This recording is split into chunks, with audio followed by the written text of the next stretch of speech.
I keep writing about deep gameplay and how it needs complex verbs, i.e. mechanisms that go beyond probabilities, progress bars and damage numbers. But how exactly do those systems work then? This article will explore one possible answer to this question. Space gameplay can get strategically interesting when you cannot simply calculate everything, i.e. when factors are involved that cannot, at least not easily, be turned into some kind of points or score. If that would be possible, you would basically be facing a math puzzle, of course, that might be interesting in itself, but rather in terms of computing the correct solution, and not so much in terms of intuition and decision-making. Should the latter elements be supposed to be the game's core, offering strong spatial interactions can go a long way in moving it away from flat arithmetic. Positioning and movement in space, or even aspects such as momentum or inertia, are essentially complex resources that can, quite literally, be played with. Obviously they are ultimately based on math as well, but a form of math that is both more complex than mere subtraction, and yet also intuitively accessible for human beings. This base complexity can furthermore be used to foster an emergent interplay between gameplay elements, and thereby create even more depth, without having to resort to more and more convoluted math. Of course it works in the game, i.e. the actions players are able to perform have to be tightly connected to the game's spatial structure, so they can properly support it and give it meaning. Dealing damage, filling bars, are the much-loved mass extermination of actors in the game world, usually do not belong in this category. The same goes for mere asset tourism. The following sections will take a look at some concrete examples on how to do it better. The games described below offer strongly spatial possibilities of interaction and consistently manage to align the design of all gameplay elements in support of this aspect. In Heat Signature you enter procedurally generated spaceships, and, by making use of a diverse set of gadgets, try to reach a specific target object or person. Almost everything in the game is centered on movement. For example, there are multiple types of teleport gadgets that allow you to swap positions with an enemy. Swapper, to instantly move through open corridors and doors. Sidewinder, or to jump to any position within a certain radius a short amount of time. Visitor, the key cloner, lets you steal cards if the god carrying them is in range. Luring enemies into the glitch trap will move them to another spot, often directly into outer space. And the Slipstream makes everyone act super slowly except for yourself. More agility, more options. These are just a few examples of the words in the game, but one thing is pretty clear already. There is no flat number quantum. Enemies, just like your avatar, do not have health points or stats, and do not deal damage. The focus of the game lies on finding creative ways to bypass them, or, if needed, take them out unnoticed in one hit. Most of the time you will not have a huge arsenal of weapons to achieve this. Hence one of the simplest tricks in the game is to let an enemy fire a bullet at you and then swap positions with him. A tactical option enabled by consistent rules, and especially meaningful words. Emergence situations in the game can quickly get much more complex, though, therefore you always have the ability to pause the game, analyze what is going on, plan your next steps, and even execute the first one of those directly from the pause menu. However, that will not make things super easy.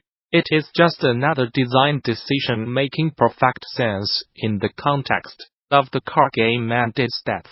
Players are supposed to plan ahead and think about which actions make sense in a given situation, instead of merely being challenged by their physical execution. Spelunky is a modern classic, and regarded as a game design masterpiece. Rightfully so, since basically all the elements in the game are tailored to interact with moving around its incredibly hostile environment. It starts with the two basic items. Bombs allow you to reach sealed off areas or create new connections. Ropes can be used to move upwards, which goes against the natural gravity-based direction the game usually takes. The same is true for climbing gloves and the iconic jetpack that additionally increases your horizontal reach. Jumping boots increase your jumping height. The medic can manipulate a level's layout. Spike shoes prevent you from sliding over ice blocks. But it is not just the items. The behavior of each enemy and every trap in the game has an immediate spatial impact and frequently forces you to reconsider how to move forward. You cannot land on spikes or stand next to a Tiki trap for too long. Boulders need to be dodged. Arrow traps can be triggered by throwing rocks or other objects into their line of sight. Crush traps try to, crush you in a straight line. Spiders jump around.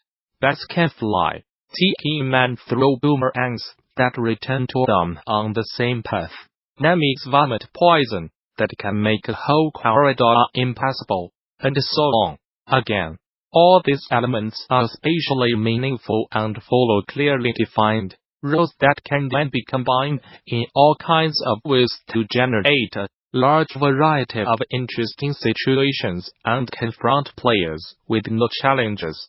Therefore, it makes perfect sense that the procedural level generation is often praised as one of Spelunky's greatest achievements. At first sight, Invisible Incorporated and XCOM have a lot in common. You take turns leading a squad of characters with certain specializations through a grid of square tiles. But that is basically it. Where then goes on to rely on hit probabilities and rolling damage numbers. Klei Entertainment's title focuses much more on dynamics and level layouts. Once again, enemies in Invisible Incorporated have no hit points and lethal weapons, are not only extremely rare, but also punish players by increasing the alarm level on every kill.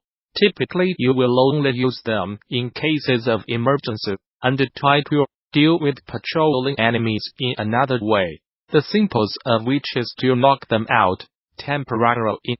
However, they can remain an active and spatially relevant element of the game world, because they will wake up a couple turns later and furiously search their surroundings. Hopefully you took some precautions in the meantime. In general, traversing the levels of the game is based a lot on collecting information about the layout itself. Where are the cameras? Where can I catch enemies unprepared? Where should I place a trap?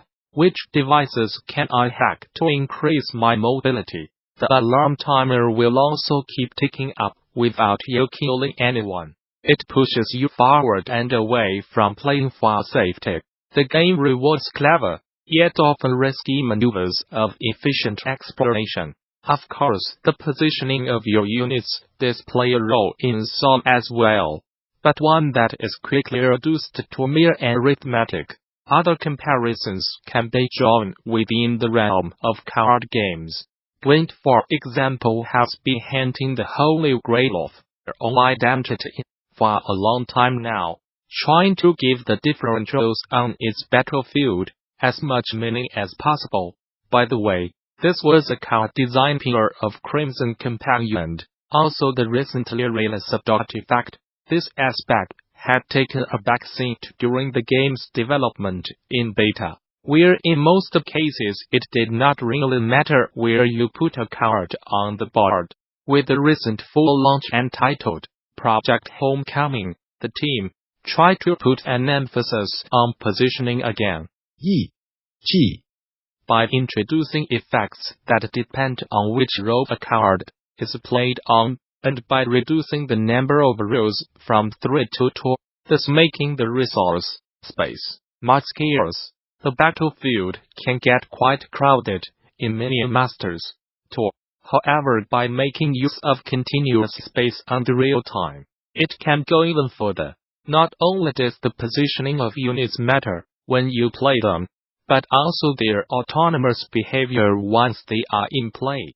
They follow very specific rules of movement. Some creatures are faster than others. Some can fly past obstacles. Some ignore certain enemies. The game quickly becomes a complex interplay of unit positions and mobility, always depending on the current state of the game. Hearthstone does not have as much of a spatial structure. One row of up to 7 units, no movement. Compared to Magic, the Gathering though,